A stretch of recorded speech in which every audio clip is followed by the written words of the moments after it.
All right, everybody. Welcome to Tempo Community Call, March edition 2023. I apologize for missing the last one. I was feeling a bit under the weather, but I watched the video and Marty ran it quite well, and I think you all had a great time. A lot of cool discussion. It was right at the 2.0 release, and I wasn't able to be there. I was kind of sad about that, but it's the way it goes sometimes, I suppose. So today we have an agenda up there for anyone who is interested. Please feel free to add your own topics. I think we all have edit rights here, so don't hesitate to add your own topics, and we'll always kind of end with an open time for questions. So if you have some thoughts or questions, you're welcome to ask operational questions or just roadmap questions or really anything you want. We'd be glad to help people run their clusters or chat about anything tempo related or tracing, I suppose. So think about some questions for the end. Other than that, we're going to talk about, we just had a patch that Mario's going to review, 201, and some of the small changes there, just some bug fixes and some nice stuff. Marty is going to pause extension to TraceQL that a community member suggested, and we'd also been talking about, but he's just going to overview that and talks about some of those ideas. And then I'm going to talk about some of the work that's already in main for TraceQL that's exciting, as well as kind of show the to-do list and kind of get maybe some feedback from you all about what to tackle next. There's a lot of things that could be added to TraceQL, and we're just kind of prioritizing what we want, but we certainly want to hear what you want too. So we'll start up with Mario. Mario, can you do 201, bud? Yeah, sorry, awful timing. I was just drinking water. I did that on purpose, all right, by the way. All right, so we have a new release. This time it's a patch 2.201, and it contains a couple of bug fixes and changes, although the changes are arguably bug fixes as well. Should I share the screen? I can go over the points with or without. Yeah, it might be good that way. The the recording looks, it's easier to follow, I guess, on the recording if you share your screen.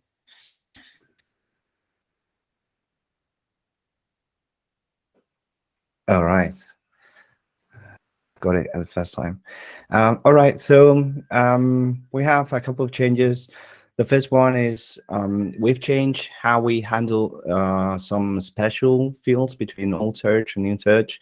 One of them is a status code. We're now using just status. It was kind of a similar change for error, and we merged a change to fix that and to stick to the new conventions in TraceQL. And we had another change, which was we're now not trimming leading zeros in span edit, which we were doing before. That used to cause that when we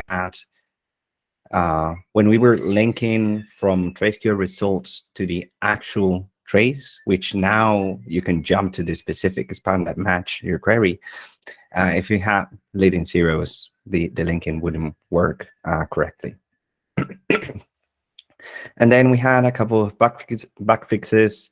We removed a spam log, basically. Then we were having, or there were rather panics in ingesters and compactors while reading some blocks that were written by a commit between 1.5 and 2.0. So if you've been following like tip of main, you may have written one of these blocks. Now, the problem isn't solved. It just fails more gracefully now and doesn't panic, which is nicer. Now we're also fixed how we were merging results in partly traces, and we have trace level data coalesce better. And then there was a bug in how we were sending TraceQL queries in AWS Lambdas. Yeah, basically we needed to unscape string queries, which we were not doing before. And well, that's pretty much it.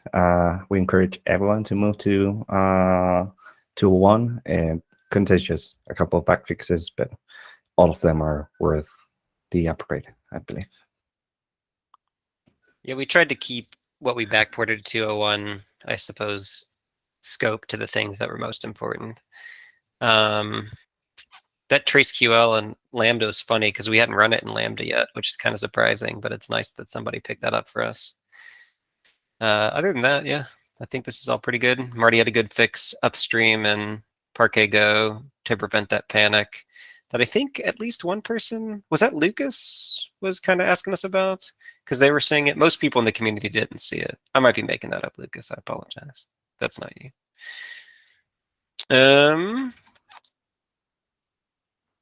Yeah. Yeah, I think it was constrained only for anyone who was following along with the current builds, like the dev builds, for that exciting Parquet functionality, which totally paid off. Yeah, so it's okay. Yeah, I think this is a good patch. Cool. Okay. One of the gross corners, I think, of TraceQL and the old tag-based search is that first one there, status code, and the way we handled it before was kind of to match Jaeger-y kind of conventions, and now we're really sticking to OTel, and I think what we're doing now makes a lot of sense and works a lot better. But we still have the older tag search, which is kind of strange. If you do see weird behavior in that world or confusing behavior, please let us know so we can continue to iron that out. Hopefully we can move just entirely off the old search endpoint to tag-based search, or sorry, to TraceQL-based search over time. Cool. All right. With that, Marty, you want to talk to us Yeah, about sure. selection? Sure, yeah. Well, before that is, I guess I'd like to ask, like, is everyone running 2.0? Have you had any issues with it? Are you using TraceQL? Have any feedback? Good. Hopefully, you know, some exciting stuff. That'd be cool. Okay, sure. Cool. Joe runs the bleeding edge of tempo, actually. Yeah. Oh, that's cool. That's great. Yeah, good to hear that feedback. Yeah, so there is a link in the document here, but I'll go ahead and share a little window too.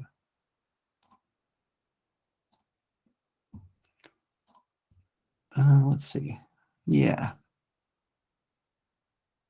Cool. Yeah. So there's the link there. So this was something that we've been talking about. And if you go through here, if you've used TraceQL, this will make a lot more sense. But if it's new, it might not be apparent. So instead of running a demo to kind of show it off, I was just going to actually just kind of like show this whole document here. So if the TraceQL UI will bring back dynamically, kind of like whatever fields you're operating on, it will pull them back and show them in the table of results.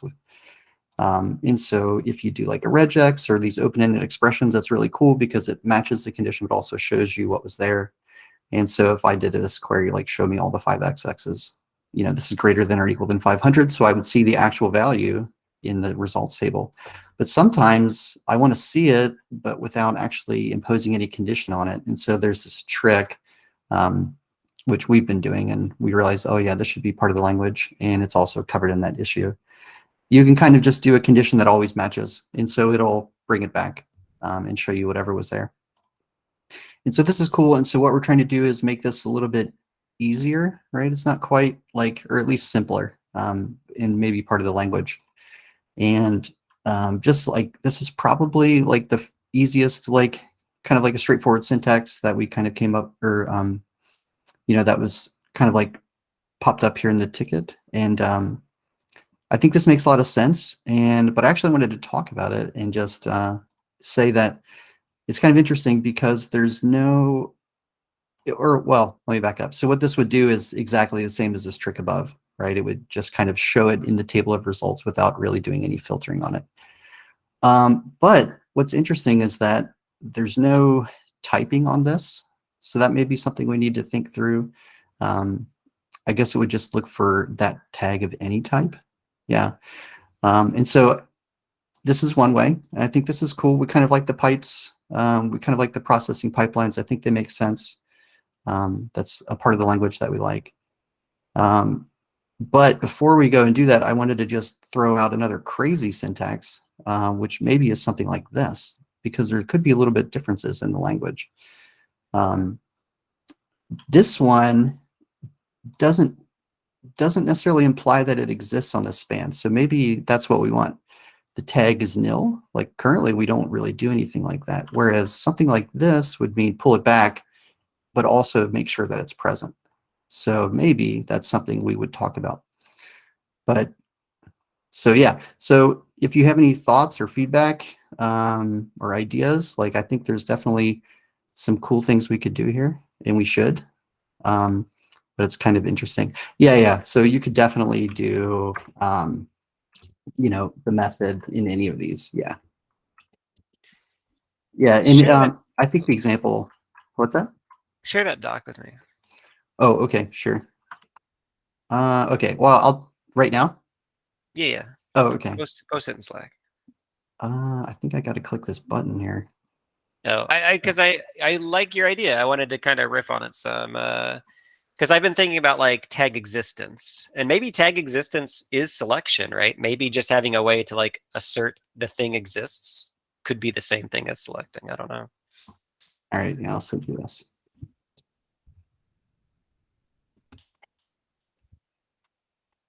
Sure. Sorry. Thanks everybody for waiting on that. Sorry about that. Yeah, we wanted to share it right now. This is seamless. That's right. This is all Yeah. perfectly Yeah. scripted. Oh, there we go. Yeah. I was kind of thinking this. I like this idea for error. So this, you want to say equals a path, right? I was thinking this for tag existence span.http.status code. Like if you just mention the existence of a tag, like assert that there's anything there, I don't care, just as long as the span has it. Yeah, exactly. I was thinking the same thing, but I think this syntax is reserved for Booleans right now. Oh, that's a good point. I know. I think we do interpret that, right? That's a good point. We do interpret that to be like, is a Boolean, and if is a Boolean true or false exists? I don't know. Yeah, the Loki's unwrap is kind of neat. The difference is here, we only, with the columnar approach, we only load the data minimum necessary. So we kind of need to know up front. Whereas with unwrap, I think it's kind of already loaded. It's a little bit different, but yeah, definitely that's something that we should look at again. I always wished unwrap was called select. To me, it is select, and so I always wondered why they called it unwrap. Yeah. Okay. Cool. I do encourage anyone who's interested in this topic or TraceQL in general to jump in that issue and give us some ideas. If you have any kind of input on the direction the language heads, we're interested in what you all think. And so feel free to chuck some thoughts in there, and we'll think about that as we move forward with the language. I just had a quick question based on what's on the screen here. The first one, that first condition, you're selecting spans that contain that HTTP URL, but then that's returning the traces. So you're selecting status code and method exists on the trace, not the spans that matched in the first condition. Is that right? Yeah, I think it's kind of undefined. This kind of implies that we'll pull them back if they exist, but they may not. And so that's not something we actually do right now. There's no way to kind of select a nil in TraceQL, I think right now. Even if like this top one here, still make sure that it exists. So it's kind of like an interesting side effect, maybe that we want, maybe that we don't. I wouldn't say this is anywhere in the trace, because maybe you could have a trace where this exists, but none of these do. Right. In this syntax. Yeah, it doesn't seem to kind of like assert that condition. Yeah. But after the pipe is operating on the traces returned, not the spans returned, or the spans that match the original condition. Yeah, that's the tricky thing. This actually, the way this would work, this would actually push it down into the storage layer and collect it here. Yeah, so we collect it up front, but yeah. Interesting. Does OTel support nil or null keys? Can you have a attribute with an explicit null value, like not an empty string or not as like 0 value? I don't know. It's been a while since I looked at that. Yeah. Because if if they do, then we definitely want something, right? Some ability to like compare to nil. Okay. Attributes have to be non-null. I kind of Yeah. feel like I was, yeah. That was my memory as well, but it's been a Okay. while since I looked at it. Okay. Cool. Maybe that's it then. Status code's not nil is like or like attribute not nil is a way to ask for existence. Like if it's not there, it's nil. If it is there, then it has a value, and we use that value. Okay. Okay, I'm gonna write an issue about this. Okay. Cool. I'm gonna link your Google Doc. I'm not gonna link your Google Doc. Okay, cool. Cool, Anything thanks. else on select? Yeah. Yep. Cool. All right. Moving forward, TraceQL 2.1, or sorry, Tempo 2.0, TraceQL work, I guess is what I wanted to talk about next. Let me also share my screen real fast. I'm going to just grab this, whatever this doc is, this agenda doc. No, not my entire screen. That could be a disaster. There we go.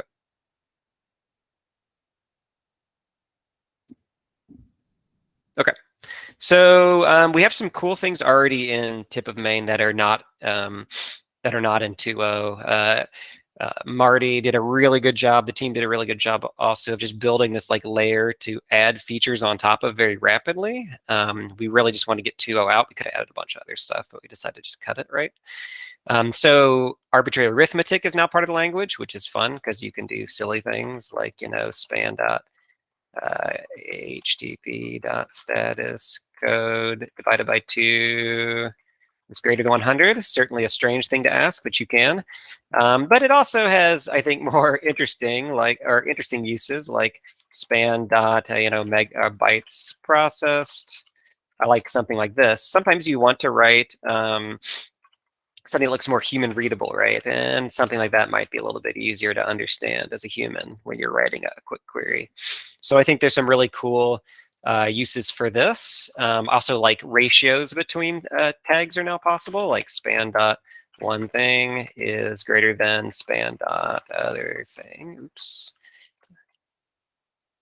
Times 2. So these kind of ability to compare ratios exists now where it did not before. So arbitrary arithmetic was a shockingly small PR for what sounds like a huge amount of functionality. And again, like there's so much already done that we have like places to drop a lot of cool functionality. I'm going to also comment or note this link down here, this to do. This is our current list. Like I said, I'm about to write an issue for existence of an attribute. If you have strong feelings, please jump in, look at some of those TraceQL tagged issues, write your own, please upvote, thumbs up the ones that matter to you, and we'll try to prioritize the ones that people are most interested in. But like I said, right, we could like min-max and sum would be very quick aggregations to add, and I keep meaning to do that. Span.kind is one that keeps coming back that I want to add. So there's a lot, and we really want to kind of get a bunch of features in for the 2.1 release. This one is another one, kind of a bug fix, really. Like this before was always false. 1 equals 0.1 or 1 point, I guess. So this is like comparing floats against number types. Floats against integers. So this PR really kind of coalesced all durations, all floats, and all integers into one kind of number, which I think works a lot better. We actually have some people at Grafana, and I haven't tracked this down yet, who are storing their HTTP status code as a float. I don't have a clue why, but this would not find that if it was float 200 dot, basically. So if it was a float 200 instead of integer 200. So now that with this change, that'll be in 2.1, it's going to pick up all number types and be able to compare them, equally or across types, which I think is pretty cool. And then finally, this performance PR did some really cool things. The initial architecture was to pull everything at the very beginning and then evaluate all of your rules against it. And this performance PR only pulls exactly what's necessary to evaluate the rules. And then if those rules pass, then it pulls some heftier columns like the span ID, which is one of the largest columns, maybe the largest column in the block. And it also pulls like the span start time and end time. So this performance PR is really going to make queries speed up quite a bit, especially when you're doing like those needle in the haystack style queries where you're looking for 1 or 2 traces amongst a whole lot of them. So these are 3 exciting things already in tip of main. Like I said, there's this to-do list, and there's a lot of directions to take this. I'm going to primarily be working on this for the next month or 2, adding any features I can find, doing any performance I can, or kind of carving out any performance gains I can. And then we want to cut a 2.1 somewhat quick. 2.0 was about 2 months late. Not the worst thing in the world, but not the best either. And we really want to cut 2.1 a bit quicker to get some of these features out, because like I said, we're iterating quick. We really spent a year building a platform to add value on top of. And I want to cut 2.1 quick. So if you do have thoughts, if you do have preferences, please let us know, and we can prioritize those and get those out to you quick in a 2.1. But yeah, other than that, I got not much to say. At this point, the official agenda is complete. If you have anything you want to talk about, please feel free to ask in chat or unmute or check it in the doc or, whatever you want to do.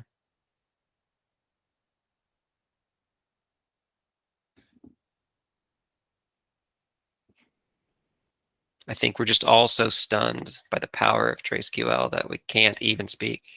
It's like staring into the sun, really. It is pretty awesome. Thanks, Zach. I like to have it now also in the Tempo MPI, that I can send a full TraceQL there and get result. Because now on top of it, I build like a Grafana plugin where I can write like a normal TraceQL, but then like if I put some fields with the wildcard, it aggregates this field for me in some time. So then I say, okay, I see some people ask me like, okay, I see this spike on things. What are these things within these attributes? Then I can just do the aggregation and then say, okay, this is that. If we don't have metric generator for this attribute yet. And it works nice. Yeah. Can you show us? Because we might be working on similar functionality that we didn't want to quite talk about because it's a little early. But can you show some of this? I don't have sample data. I'm not sure if I can share with the company data. But what I can do, I can create maybe a small app using this sample data generator and just share a GitHub with a sample project. But it's very simple. Just aggregate the data, show it on Grafana. That's awesome. It. Yeah. Is it include are you like working through the blocks, the Parquet blocks yourself, or is it a way you're querying Tempo? I query Tempo. Okay. So I I create like a small Go application that query Tempo. And this one do the aggregations and then send it like in a clear format to Grafana. And then in Grafana, it just presented like, okay, these are the values in these times. And then in Grafana, you can say like the front and to, so it knows where to look. And you can say how many traces do you want to look. So I say, for example, okay, I want a sample of 1,000 traces. And then with the sample, check what are the aggregations. That's awesome. Yeah, and I just use the. I like it because now we have this like the trick that you were talking. I don't use the like a negation. I just do like a wildcard. If it's a wildcard, it knows, okay, I need to aggregate that, and then yeah. Cool. Yeah. Yeah, I'd love to see that. That's really cool. And yeah, we may or may not be working on very similar functionality. Don't ask. But yeah, an obvious next step here, and I think it's awesome Fausto put something together, is now that we have a columnar format, now that we can kind of dynamically calculate some of these metrics, to start dynamically calculating metrics and kind of allow users to choose whatever dimensions they want to see latency, see request duration, see request per second, and these kind of things. And that's, yeah, again, maybe a direction we're headed right now. Marty didn't let me talk about it. We can all blame Marty. You just talked about it. I have said nothing. Nothing is happening. All right. Thank you all for your time. Appreciate you all coming to the community call. I guess it's a bit of a short one, but we had some cool news. Look out for the 2.1. Like I said, we're trying to cut it quick, and we'll talk to you in about a month or so. Thanks for joining.